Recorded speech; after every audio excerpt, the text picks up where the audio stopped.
Hello, everyone, and welcome back to the show. We are so glad you could tune in with us today. We really are. Today, we're diving into a topic that we know is a major hurdle for so many talented professionals in our audience: how to speak English confidently, specifically in a professional setting, at work. It's a huge challenge, and it's one that can quietly hold you back for years. So today, we're going to break down some truly practical, mindset-shifting strategies to help you finally find your voice and speak with the authority you've earned. Liam, let me set a scene for you. And for everyone listening, picture this. You're in a critical team meeting. The air is thick with tension because everyone is stuck on a problem. And you have a brilliant idea. It's not just a half-baked thought. You see the solution clear as day, a complete roadmap in your mind. You can feel your heart start to pound against your ribs. You know this is your moment. You lean forward, you open your mouth to share it, and then the words just get stuck. A traffic jam of fear and doubt. You start worrying about your grammar, your accent, what your boss will think, what your colleagues will think. The fear of being judged, of sounding less intelligent than you are, it just paralyzes you. So you say nothing. Exactly. And in that silence, the moment passes. Another brilliant idea is lost. Your manager looks around the room for a solution, and their eyes pass right over you, almost like you're invisible. If that scenario feels even a little bit familiar, then you need to hear the story of a client of ours we'll call Anna. Anna's story is incredible because it's so relatable. She went from being the invisible one in meetings, the person who always had her best ideas in the car on the way home, to the person everyone in the room leaned in to hear from. And here's the crucial part. She didn't do it by magically perfecting her English overnight. She did it with a few simple mindset shifts and practical strategies that anyone can start using today. That's the key. This isn't about becoming a different person or erasing your identity. It's about finally giving yourself permission to be the powerful, intelligent professional you already are, just in English. Stick with us, because what we're about to share could fundamentally change how you show up at work forever.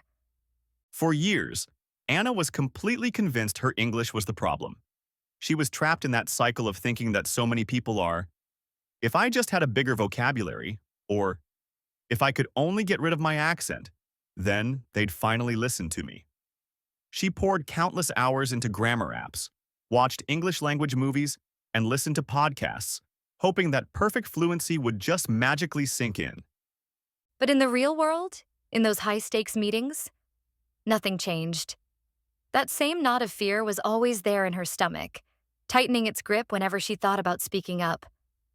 The real turning point, the earthquake moment for her, came when she realized something profound. The problem wasn't her fluency, it was her identity. That is such a powerful distinction. She was walking into meetings wearing the identity of a struggling English learner. She was mentally asking for permission to speak, subconsciously waiting for someone to validate her. She was waiting to be perfect before she could allow herself to be powerful. But that day never comes, does it? It never does. And this is the biggest secret we want to share today for speaking English confidently at work. You have to separate your ideas from your accent. You must separate your intelligence from your grammar. Your ideas are valuable. Your experience is valuable. You are hired for your brain, for your unique perspective, not for your perfect pronunciation of the word thoroughly. This is the foundational shift you have to make. You're not a non-native speaker in that meeting. You are a project manager. You are a data analyst. You are a senior engineer. You're a problem solver, an expert who just happens to speak English as a second or third language. Give yourself permission to own your professional identity first. It's so true. Think about it this way. Your English is the delivery truck, but your idea is the valuable package inside. Before, you were so worried about the truck having a few scratches that you never even delivered the package. Before your next meeting, remind yourself that your colleagues aren't there to grade your English. They are desperate for the package, for your solution to their problem. Shifting your focus from, I hope they don't judge my English, to, my team needs to hear this idea, changes everything. It moves you from a place of fear to a place of contribution. So once Anna started shifting her core identity, She needed a practical strategy to match.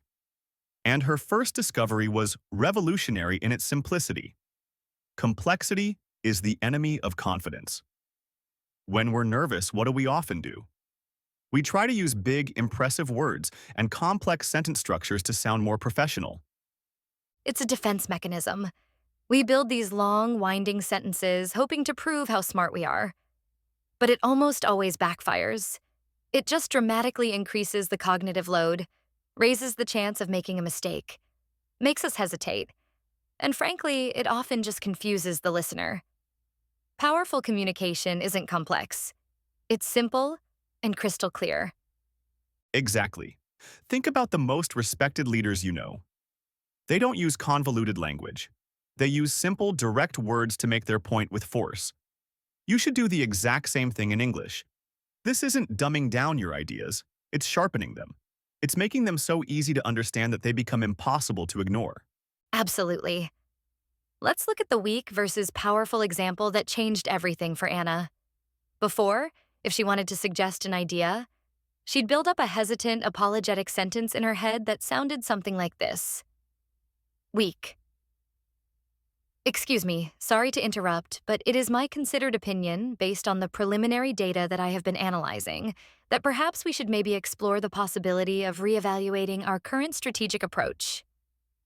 You can just feel the lack of confidence in that sentence. It's full of apologies and hedges. Now, compare that to the powerful version she learned to use. Powerful. I have an idea. The data shows our current strategy isn't working. I suggest we try a new approach. Or even more directly, powerful. I see this differently. I think the problem is X, and my solution is Y. The difference is night and day. The second version is clear, direct, and confident. It's 100% focused on the message, not the packaging. A great way to practice this is to write down your key ideas before a meeting. Then, challenge yourself to say them in the simplest, shortest sentences you possibly can. Pretend you're writing a headline, not an academic paper. And while you're at it, cut out all those filler words, the maybes, perhapses, I just thinks, and sorry, buts. They weaken your message. Your ideas will land with so much more force, and you'll feel infinitely more confident saying them because they're easier to produce under pressure. Anna's next breakthrough was realizing that in many situations, how you say something is even more important than what you say. We can't always find the perfect word in the heat of the moment, but we can almost always control our physical delivery. Your body language and your voice are your secret weapons for projecting confidence. That's such a key insight. When we get nervous, a predictable trio of things tends to happen. First, we talk way too fast, as if rushing will get the moment over with sooner. Second, our voice gets quiet and often rises in pitch. And third, we literally shrink our bodies, hunching over, avoiding eye contact. All of these things scream to everyone in the room, "Don't listen to me. I'm not sure about this." So, Anna began to consciously focus on 3 elements she could control, regardless of how nervous she felt. First, pace. She learned to speak slower, deliberately. Many non-native speakers feel this pressure to rush to keep up or to prove their fluency. But speaking slowly doesn't make you sound unintelligent. It makes you sound thoughtful, deliberate, and in control. It gives you time to think and your listener time to process your valuable words. The second controllable element was pauses. Silence isn't weakness, it's a power tool. Anna used to be terrified of silence, filling every potential gap with or because she was afraid of losing her turn to speak. Then, she learned to replace those filler words with a deliberate 2-second pause. A strategic pause right before you make your main point builds anticipation. A pause right after gives your point weight and lets it sink in. It says, "What I just said was important." And third, posture. Confidence is profoundly physical. Anna used to hunch over her notebook, trying to make herself smaller, less visible. She learned to consciously practice confident posture, sitting up straight, pulling her shoulders back, and placing her hands on the table instead of hiding them in her lap. She practiced holding eye contact for a few seconds longer than felt comfortable. These simple physical tweaks send a powerful signal to your own brain and to everyone else's that you're present, engaged, and you believe in what you're saying. This is something everyone can practice right now. Take out your phone and record a short video of yourself explaining a project you're working on. Don't worry about the words or the grammar. Just watch your delivery. Notice your pace, your pauses, and your posture. This isn't about being vain, it's about building the physical muscle memory of a confident speaker. Okay, on to the final strategy, and this one is the bridge that connects mindset to action. It's all about preparation. True confidence doesn't just show up out of thin air. It's a direct result of being prepared. You would never walk into a major presentation without preparing your slides, right? So why would you walk into an important meeting without preparing your voice? That is a fantastic point. Anna's final game-changing strategy was to create a phrase bank for common meeting situations. She had the insight that most meetings, regardless of the topic, follow a predictable script. There are moments where you need to agree, disagree, ask for clarification, interrupt politely, or propose an idea. By mastering a few key all-purpose phrases for each of these moments, she didn't have to scramble for words under pressure. The cognitive load was so much lower. She already had the phrases locked and loaded. We can share a few from her arsenal. For interrupting politely, instead of just talking over someone, she'd use, "If I could just add something here," or "May I jump in for a moment?"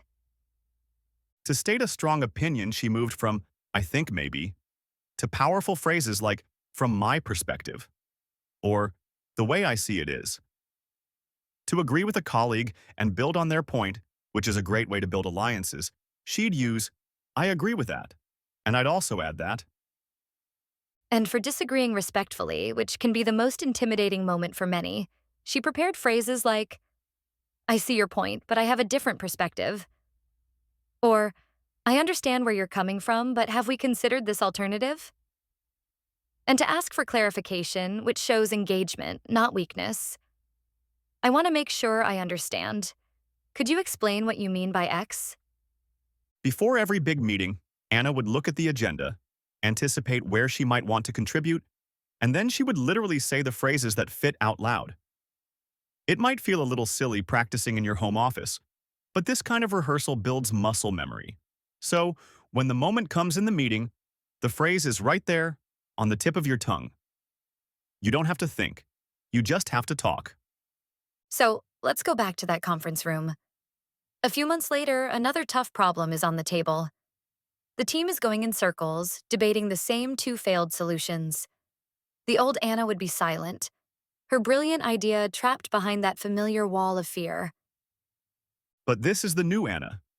She feels the familiar flutter of nerves, but she knows what to do. She takes a slow, deep breath. She consciously sits up straight, planting her feet on the floor. She waits for a natural pause in the conversation, a moment when someone else finishes a thought. Then, using a phrase she's practiced, she speaks. She says, her voice steady and clear, not loud, but firm. "If I could offer a different perspective." The conversation stops. Everyone turns to her. "The way I see it," she continues, making eye contact with her manager, "we're focusing on the wrong metric.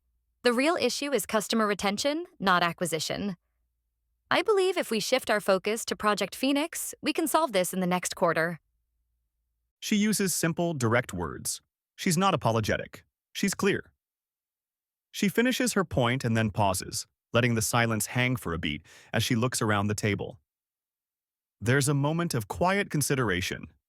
Then, her manager, who had once looked past her, leans forward and nods. "That's a great point, Anna. Tell us more." And in that moment, Anna isn't invisible anymore. She is seen. She is heard. She is valued. She didn't become a perfect, flawless English speaker. She became something much more important, a powerful, effective communicator. Your story can be the same as Anna's. The answer isn't waiting for some future day when your English is perfect. The answer is changing your mindset and adopting new strategies starting today. That is the entire message we want you to take away. Let's quickly recap the 3 shifts we talked about. First, simplify for power. Stop trying to sound impressive with complex language. Start aiming to be understood with powerful clarity. Second, control your delivery. Remember that your body and your voice are instruments of confidence. Focus on your pace, your pauses, and your posture. How you speak is just as important as what you say. And third, prepare your phrases. Real confidence comes from preparation, not magic. Build your phrase bank for those key meeting moments so you're ready when your opportunity arrives. Your ideas deserve to be heard. Your expertise is needed by your team. Stop letting the fear of grammar or your accent hold you back from the career and the impact you absolutely deserve. You already have everything you need. You just need to give yourself permission to be powerful. If you've been listening today and you felt like Anna in the before story for way too long, and you are truly ready to have your after moment, we have something that can help you take the next step.